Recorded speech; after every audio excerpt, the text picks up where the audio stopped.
ಧುರಂಧರ್ the revenge Aditya Dhar action cut ಹೇಳಿ ರಣವೀರ್ ಸಿಂಗ್ ಅಭಿನಯದ cinema March 19ರಂದು ರಿಲೀಸ್ ಆಗಿ ಬ್ಲಾಕ್ ಬಾಸ್ಟರ್ ಪ್ರದರ್ಶನ ಕಾಣುತ್ತಿರುವ ಈ ಸಿನಿಮಾದ ಕುರಿತು ವಿಮರ್ಶೆ ಮಾಡಿ ಸ್ಯಾಂಡಲ್ವುಡ್ ಕ್ವೀನ್ ಮೋಹಕ ತಾರೆ ನಟಿ ರಮ್ಯಾ ಹಾಕಿರುವ ಸುದೀರ್ಘ ಪೋಸ್ಟ್ ಇದೀಗ ವಿವಾದಕ್ಕೆ ಗುರಿಯಾಗಿದೆ.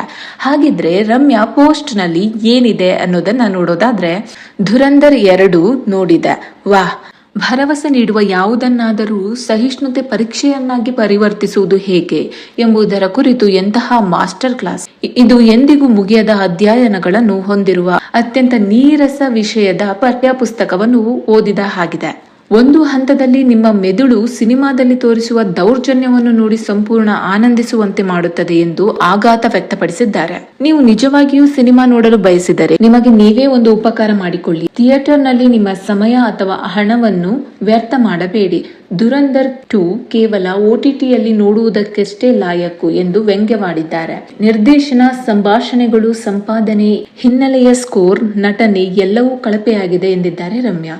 ಧುರಂಧರ್ ಭಾಗ 1ರಲ್ಲಿ ಜನರು ಕೂಗುತ್ತಿದ್ದರು, ಚಪ್ಪಾಳೆ ತಟ್ಟುತ್ತಿದ್ದರು, ಥಿಯೇಟರ್ ಕಂಪಿಸುವ ಶಕ್ತಿ ಇತ್ತು, ಸಿನಿ ಪ್ರೇಕ್ಷಕರು ಎಂಗೇಜ್ ಆದ್ರು. ಆದರೆ ಧುರಂಧರ್ 2ರಲ್ಲಿ ಪ್ರೇಕ್ಷಕರಿಗೆ ಆ ಅನುಭವ ಸಿಗಲ್ಲ. ಸಿನಿಮಾ ಸಂಪೂರ್ಣವಾಗಿ ನಿರಾಸೆ ಮೂಡಿಸಬಹುದು ಎಂದಿದ್ದಾರೆ.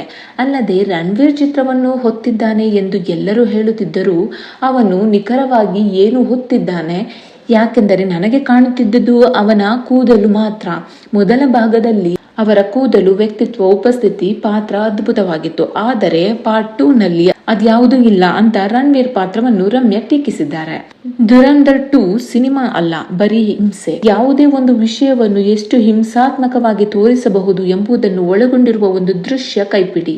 ಇಡೀ ಮೂವಿಯಲ್ಲಿ ಸಿರಿಂಜಿನ್ಸ್, ಸ್ಪ್ಯಾನರ್ಸ್, ಚಾಕು, ಮೊನಚಾದ ಚೆಂಡುಗಳು, ಮಚ್ಚುಗಳು, ಸರಪಣಿಗಳು, ಬಂದೂಕುಗಳು, ಬಾಂಬುಗಳು, ಬಾಜೂಕಗಳು, ಹೀಗೆ ಯಾವುದನ್ನು ಬಿಡದೆ ಎಲ್ಲಾ ವೆಪನ್ಗಳನ್ನು ಬಳಸಿಕೊಂಡಿರುವುದು ಕಂಡು ಬಂದಿದೆ.